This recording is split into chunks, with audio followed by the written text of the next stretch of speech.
La palabra de Dios de esta mañana, tomada en primer lugar la primera lectura de la profecía de Daniel, nos cuenta esa historia bien conocida del enfrentamiento que se da entre el rey Nabucodonosor y estos tres jóvenes fieles a la ley de Israel, Sidrac, Misac y Abdenago.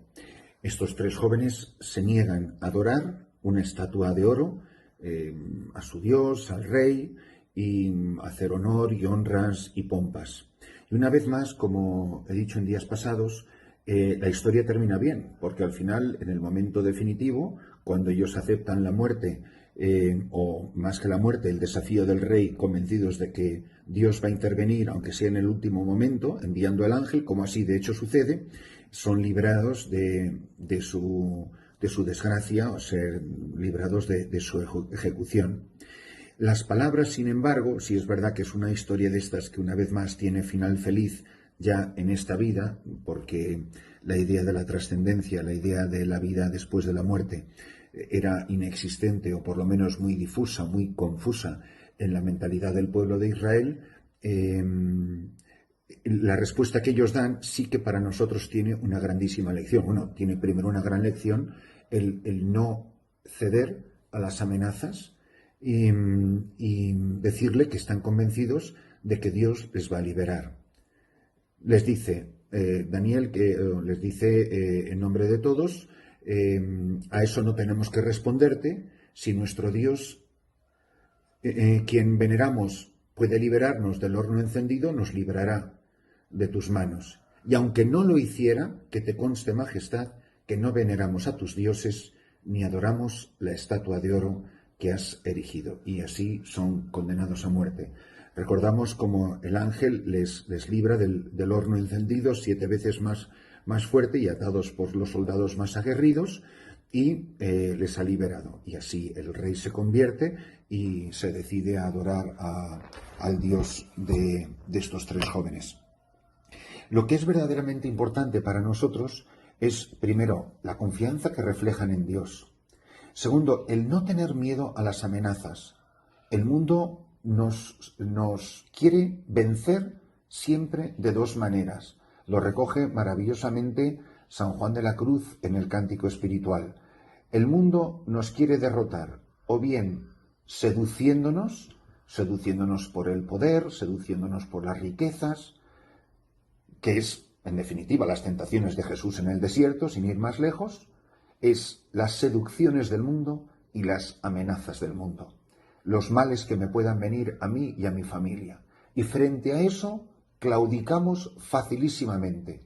Si yo, para obtener un bien de este mundo, tengo que ceder en mis convicciones religiosas, lo voy a hacer, o lo vamos a hacer muchas veces. Lamentablemente es así. ¿Cuántas personas abandonan a Dios, se alejan del Evangelio, se alejan de la Iglesia en la prosperidad, cuando les va bien en la vida, cuando tienen de todo? Las seducciones del mundo, el mundo que es tan goloso, que es tan atractivo y que seduce nuestro corazón. O las amenazas: si no me comporto con los demás, si no apruebo los valores de los demás, no hay más que ver lo que está pasando con nuestro admirable obispo de Alcalá de Henares. Ante las amenazas, pues cuánta gente no dice nada, o cuánta gente se queda callado. Cuántas leyes odiosas existen en este país, como existía en tiempo de Sidrac, de Misac y Abdenago, y nosotros claudicamos cediendo a ellas, o claudicamos al menos no creyendo en ellas, no oponiéndonos a ellas. Por eso la amenaza del mundo tiene un enorme poder para hacernos rendirnos de nuestras convicciones. Y deberíamos de pararnos a pensar: ¿yo de verdad tengo la valentía de defender mi fe católica frente a las seducciones y las amenazas del mundo? Esto en realidad es lo que le va a pasar a Jesús en el Evangelio de San Juan, en este capítulo 8, cuya lectura continua estamos haciendo todos estos días. Reconozco que al leer este pasaje del Evangelio, tal como lo presenta la Iglesia, con la coletilla de introducción, a mí me produce una pequeña confusión, porque comienza con esta frase: en aquel tiempo dijo Jesús a los judíos que habían creído en él. Oye, si son gente que ha creído en él, ¿por qué Jesús tiene esta discusión tan agria con ellos? les dice algo muy bonito. Si permanecéis en mi palabra, seréis de verdad discípulos míos, conoceréis la verdad y la verdad os hará libres. Pero luego, inmediatamente, oye, si dice que son gente que se han convertido a él, que son sus seguidores, que le admiran, que quieren seguir su palabra, empieza una discusión muy agria, muy amarga. Somos linaje de Abraham y nunca hemos sido esclavos de nadie. ¿Cómo dices tú que seréis libres? ¿Para qué se ponen a discutir si acaba de decir el Evangelio que han creído en él y que han aceptado su doctrina y le han aceptado a él como su Salvador? Y entonces hay 3 párrafos de Jesús donde con mucha severidad les anuncia la verdad. En primer lugar dice, en verdad os digo, que es una fórmula para decir, os hablo con la autoridad de Dios, con la autoridad del Hijo de Dios que soy yo. Todo el que comete pecado es esclavo. Es una enseñanza muy honda que deberíamos de pararnos a reflexionar. Se habla tanto de libertad, se cacarea tanto el hecho de que nos creemos libres, de que vivimos en la fantasía de la libertad, de creernos que somos libres porque simplemente podemos hacer lo que nos da la gana, y no es verdad. Solamente quien permanece en la palabra de Jesús es discípulo de Jesús y conoce la verdad.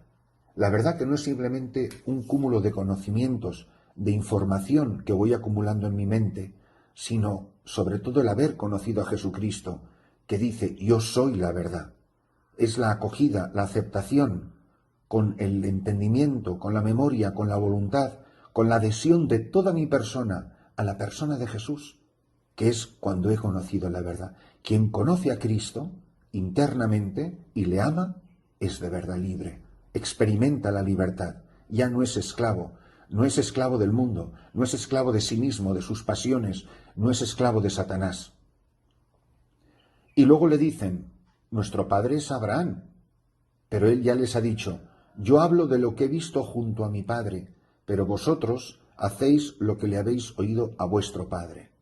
Es decir, yo estoy aquí para revelar, yo no tengo iniciativa propia, yo estoy aquí para revelar el rostro de mi padre, el amor que mi padre os tiene, que me envía a mí a la muerte, que me envía a mí a la cruz, para que vosotros podáis tener vida en mi nombre. Por eso revela en primer lugar, en el primer párrafo, que quien comete pecado es esclavo, no es un hombre libre. Y en segundo lugar, en este primer párrafo revela que habla de lo que él ha visto junto al Padre. Es decir, el Padre y yo somos uno, yo soy quien en la carne revela el misterio infinito del amor de Dios que está encerrado en el corazón y en el rostro y en la vida del Padre. Y luego les dice, si fuerais hijos de Abraham, haríais lo que hizo él, pero no, vosotros tratáis de matarme. Yo no acabo de entender cómo el párrafo comienza diciendo, en aquel tiempo dijo Jesús a los judíos que habían creído en él, y ahora dice, tratáis de matarme, a mí, que os he hablado de la verdad. Otra vez, la importancia que tiene la verdad, que le escuché a Dios, y eso no lo hizo Abraham. Vosotros hacéis lo que hace vuestro padre. Y entonces dice, nosotros tenemos un solo Padre, que es Dios, dice el pueblo, y Jesús les contesta, si Dios fuera vuestro Padre, me amaríais porque yo salí de Dios y he venido. Pues no he venido por mi cuenta, sino que Él me envió. Es decir, cuanto más uno va creciendo en la vida cristiana, cuando más uno se va haciendo adulto en la vida de fe, paradójicamente para el mundo, para nosotros debería estar clarísimo, la vida de Jesús no puede ser mejor reflejo, la vida de los santos. Dice claramente que cuanto más uno va creciendo en la vida cristiana, más se va haciendo pasivo, más se va haciendo dependiente. Nosotros presumimos mucho de ser gentes con iniciativa, gentes muy activas, gentes que saben lo que quieren, gente que tienen autonomía, independencia. Y esto es todo lo contrario. Jesucristo es el hombre que claramente declara que él no tiene autonomía ninguna, iniciativa ninguna, independencia ninguna, sino al contrario, precisamente por su condición de hijo, él es radical dependencia. La palabra dependencia, viene del latín pendere, que es estar colgado, que es estar sujeto de. Jesucristo está colgado del Padre, depende del Padre. no es autónomo, no es independiente, no se sustenta sobre sus dos pies de una manera aislada, sino al contrario, Él es radical dependencia precisamente porque es hijo. Y esto es lo que es un cristiano. Un cristiano es la persona menos independiente, al contrario, es radical dependencia de Jesucristo. ¿Por qué? Pues porque no tenemos iniciativa ninguna. San Pablo dirá que los que vivimos no vivimos para nosotros mismos, sino ved que o la carta a los hebreos, no quieres holocausto ni sacrificios, me has preparado un cuerpo, he aquí, oh Dios, que vengo a hacer tu voluntad. El cristiano adulto es el que no tiene voluntad, el que no tiene iniciativa, porque vive en radical obediencia de amor a los deseos del Padre. Esta es la misión de Jesucristo, revelar el rostro del Padre, revelar los deseos salvíficos del corazón de Dios. Nosotros, cuanto más vamos creciendo y madurando en la vida cristiana, más nuestra vida de oración se va simplificando y se va reduciendo a lo que decimos cada día, a cada instante, en el Padre Nuestro. Hágase tu voluntad. O con María, la Santísima Virgen María. He aquí la esclava del Señor, hágase en mí según tu palabra. La bienaventuranza que Él ofrece en realidad a su madre. No son ni los pechos que me criaron ni el vientre que me llevó los que son dichosos. Son los que escuchan la palabra de Dios y la cumplen. Vivir en obediencia de amor. Eso es lo que nos hace libres. Esa es la verdad que hace libre al hombre.